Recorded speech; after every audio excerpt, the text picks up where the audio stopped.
Selamat berjumpa lagi Bapak Ibu Saudara, pemuda remaja dimanapun saudara berada. Hari ini kita berada di tanggal 28 September di ujung akhir ya, hampir sekali ujung akhir dari bulan ini. Mari kita berdoa sebelum kita membaca dan merenungkan firman Tuhan. Tuhan, kami berterima kasih untuk pimpinan dan penyertaan Tuhan. Bahkan untuk bulan September 2022 ini, Tuhan telah membawa kami tiba pada hari ini. Dan Tuhan terus berbicara kepada kami, sehingga kami anak-anak-Mu terus dibentuk untuk melakukan apa yang Tuhan kehendaki.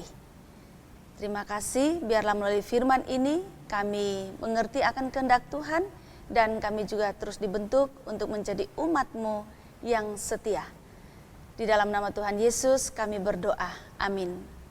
Bapak Ibu, saya mengajak kita untuk membaca dari kitab Hosea pasal 12 ayatnya yang ke-7. Engkau ini harus berbalik kepada Allahmu, peliharalah kasih setia dan hukum, dan nantikanlah Allahmu senantiasa. Demikian jauh pembacaan firman Tuhan. Yang berbahagia adalah setiap kita yang mendengarkan firman Tuhan, memelihara serta melakukannya. Bapak Ibu Saudara, bacaan kita ini sebetulnya mau berbicara tentang bapa leluhur bangsa Israel dan kelakuan-kelakuan mereka. Di LAI memberikan judul Efraim dan Yakub bapa leluhurnya. Tapi ketika kita baca, kita juga membacakan beberapa nama ya. Terus ada nama Yehuda dan ada beberapa tempat, dan semua itu berbicara tentang apa yang dijalani oleh Efraim dan juga oleh Yakub atau Israel. Dan kelakuan-kelakuan mereka yang tidak sesuai dengan kehendak Tuhan. Seperti contoh di dalam ayat 2 dikatakan, Efraim menjaga angin dan mengejar angin timur sehari suntuk, memperbanyak dusta dan pemusnahan. Mereka mengadakan perjanjian dengan Asyur dan membawa minyak kepada Mesir, dan seterusnya. Ini bicara tentang kelakuan Efraim, suku Efraim yang bertentangan dengan apa yang diperintahkan oleh Tuhan, begitu.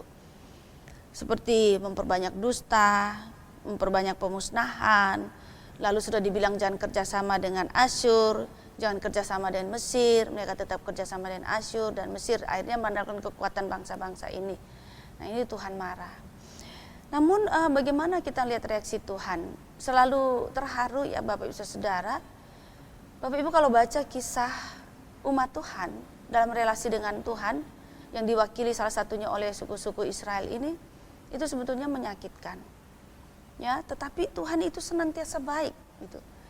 Nah, salah satunya wujud kebaikan Tuhan itu yang kita baca dalam ayat 7 ini. 3 hal dia menyampaikan ketika melihat suku-suku bangsa Israel seperti ini atau umatnya seperti itu ya, melawan Tuhan, terus hidup tidak sesuai dengan perintah Tuhan, apa yang sudah Tuhan rancangkan gitu. Dikatakan engkau ini harus berbalik kepada Allahmu. Peliharalah kasih setia dan hukum, dan nantikanlah Allahmu senantiasa. Jadi ketika umat salah, Tuhan yang memang marah, dan Tuhan tidak menutup mata dari kesalahan itu. Tetapi Tuhan terus menerus untuk mengingatkan. Seperti yang pertama dikatakan engkau harus berbalik kepada Allahmu. Jadi diperingatkan umat, kalau sudah jalan salah, meninggalkan Tuhan, sekarang ayo balik kepada Tuhan. Nah, jalan salah umat Tuhan pada waktu itu yang diwakili oleh Yakub dan Efraim, suku-suku atau umat Israel secara keseluruhan yang diwakili oleh Yakub, kan sebutan Yakub. Itu Bapak Ibu Saudara bisa saja sama dengan yang kita lakukan atau bisa juga berbeda, tapi intinya sama, kita berbalik dari Tuhan. Maka anugerah Tuhan adalah melalui firman ini, segera berbalik kepada Tuhan. Tinggalkan hal-hal yang salah itu. Seperti Bapak Ibu, kita terlalu berada dalam kebencian, rasa tidak suka pada sesama, atau kita terlalu dikungkung oleh harta, oleh materi, oleh jabatan, sehingga relasi kita dengan Tuhan menjadi buruk, relasi kita dengan sesama juga buruk. Makanya firman Tuhan ini sangat real gitu ya, dan sangat membumi dalam kehidupan kita sekarang. Disuruh berbaliklah kepada Allahmu. Yang kedua dikatakan, peliharalah kasih setia dan hukum. Sebagai umat Tuhan, Kita wajib memelihara kasih setia dan hukum. Kasih setia kepada Tuhan, kasih setia kepada sesama, dan hukum. Hukum itu artinya aturan-aturan Tuhan, perintah-perintah Tuhan. Kita tuh nggak bisa hidup liar gitu. Jadi mari kita belajar untuk peliharakan kasih setia di dalam praktek hidup hari-hari, di dalam kehidupan rumah tangga, ya, di dalam kehidupan kita menjalani pekerjaan-pekerjaan, pelayanan-pelayanan kita. Kita perlu pelihara kasih setia, artinya dalam kita menjalankan itu juga kita melakukan sesuai dengan yang Tuhan mau. Nah, pelihara juga hukum.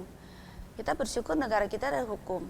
Jadi tidak setiap warga negara nggak bisa bersikap seenaknya. Sama di hadapan Allah juga ada hukum-hukum Allah, hukum-hukum Tuhan yang harus kita taati. Kita nggak bisa melakukan semaunya kita.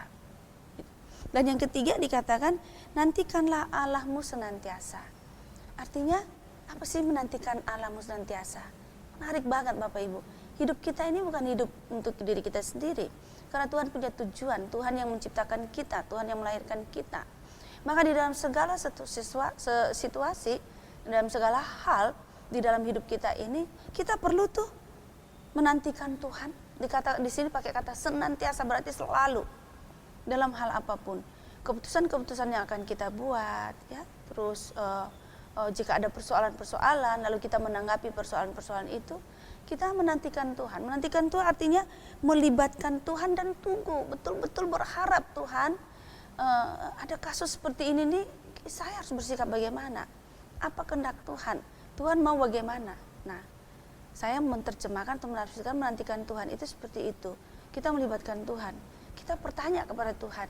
Tuhan, menurut Tuhan ini harus bagaimana? Ini harus seperti apa? Supaya jangan kita melakukan sesuai pemikiran kita sendiri yang tanpa melibatkan Tuhan. Memutuskan sendiri tanpa melibatkan Tuhan. Menantikan Tuhan artinya melibatkan Tuhan dalam segala keputusan kita. Dalam segala tindakan kita. Nah, mari Bapak Ibu Saudara, kita belajar untuk berbalik kepada Tuhan, memelihara kasih setia dan hukum, dan juga menantikan Allah senantiasa. Tuhan menolong kita semua.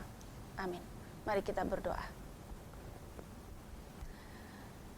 Tuhan, sebagai umat-Mu kami tidak selalu benar, lurus, setia. Kadang-kadang kami belok dari Tuhan, belok dari hukum Tuhan, belok dari kesetiaan pada Tuhan. Wujudnya macam-macam. Tuhan pasti tahu semua itu. Kami mohon kiranya Tuhan menolong kami. Untuk kami jangan terlalu jauh, berjalan jauh dari Tuhan. Tetapi biarlah kami bersegera berbalik kepada Tuhan.